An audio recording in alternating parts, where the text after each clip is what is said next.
Je m'appelle Stéphane Barneau. Actuellement, je suis le président du REC Escrime. Le REC Escrime, c'est une école d'escrime artistique. Alors, l'escrime artistique, c'est quelque chose qui a toujours existé. C'est transformer cette opération de combattre et de tuer son adversaire par une opération de faire plaisir à une foule. L'escrime artistique se contente de quelques armes. On travaille à la dague et à la rapière, de façon à apprendre les bons gestes. On travaille aussi au bâton, qui est l'arme première. On apprend à positionner ses mains correctement pour pouvoir manipuler les épées médiévales. Mais on a déjà vu aussi, dans des cas très particuliers, le travail à la lance, à l'arme d'aste, à la hache et au bouclier. On regarde. Marchez. Marchez fort. Après l'échauffement, la première chose que l'on fait, c'est des fondamentaux. On répète le premier geste qu'on a appris, le deuxième, le troisième. Tout simplement parce que tant que le corps travaille, il va se rappeler des bons gestes à faire. Puis après, on travaille des exercices donnés par l'enseignant. Et traditionnellement, à la fin d'une séance, on essaye de lier ça dans un mini remake de spectacle. Histoire de montrer non pas qu'on est bon ou qu'on n'est pas bon, mais de montrer à tout à chacun que déjà tout le monde peut y arriver. Et deuxièmement, ça permet de montrer à tout le monde les choses à faire et à ne pas faire.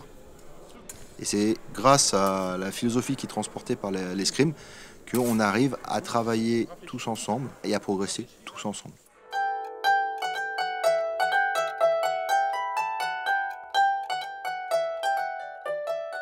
Je m'appelle David Herry, je suis depuis cette année enseignant dans divers clubs d'escrime artistique et d'escrime moderne. Mon métier principal, c'est comédien. J'ai fait beaucoup d'escrime de spectacle et les deux conjugués, en fait, de par le métier de comédien et d'escrimeur, je suis arrivé à lier ces deux passions-là dans l'escrime de spectacle. Et à force de pratiquer dans diverses salles d'armes, je suis assez rapidement arrivé à épauler ou seconder le maître d'armes de la salle et à enseigner aussi moi tout ce que je savais. J'y ai pris goût et je me suis découvert que je n'étais pas trop mauvais finalement, j'étais assez pédagogue. Enfin j'espère, c'est pas parce qu'on est un bon technicien qu'on est un bon pédagogue. Et l'idée a commencé à germer petit à petit de me former au métier assez passionnant d'enseignant. C'est très chronophage, c'est passionnant, c'est enthousiasmant. Quand je vois le progrès de mes élèves, moi je suis content. Petit à petit, on essaiera de les amener au plus haut possible. J'ai remarqué qu'au sein des clubs que j'ai fréquentés, les gens deviennent assez soudés. Et d'être au centre de tout ça et de se dire que c'est un petit peu grâce à toi que ça arrive, ce genre de choses, bah c'est super gratifiant.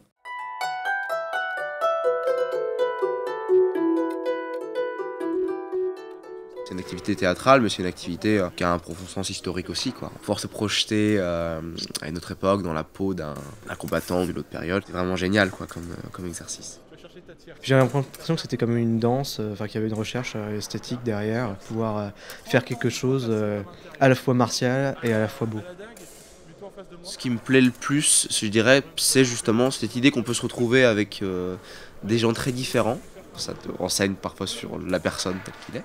Il y a quelque chose qui se passe, il y a une synergie qui se passe entre les deux partenaires et c'est une expérience assez intéressante. Pour moi, c'est marrant, à 43 ans, je suis tout le temps en train de jouer, quoi. Voilà, j'ai 7 ans, je joue avec mes copains à D'Artagnan, à l'épée. L'escrime, c'est fédérateur, c'est aussi le moyen de retrouver des amis qui partagent une même passion. On mélange le sport, un peu d'histoire, du théâtre, de la transmission de savoir, un certain nombre de règles de respect de vie en communauté, tout en étant un peu délirant sur les bords, et c'est ça qui est plaisant. Peu importe qui tu es, d'où tu viens, ce que tu es, ce que tu fais. L'important, c'est que tu viennes et que tu travailles. Quand tu pratiques l'escrime, tu dois tellement travailler sur toi, tu dois tellement apprendre de toi-même, découvrir, progresser dans ta tête, que la pratique physique n'est que l'aboutissement d'une réflexion. L'important, c'est de trouver qui l'on est vraiment. Quand on est escrimeur jusqu'au bout. On ne s'arrête jamais d'être escrimeur.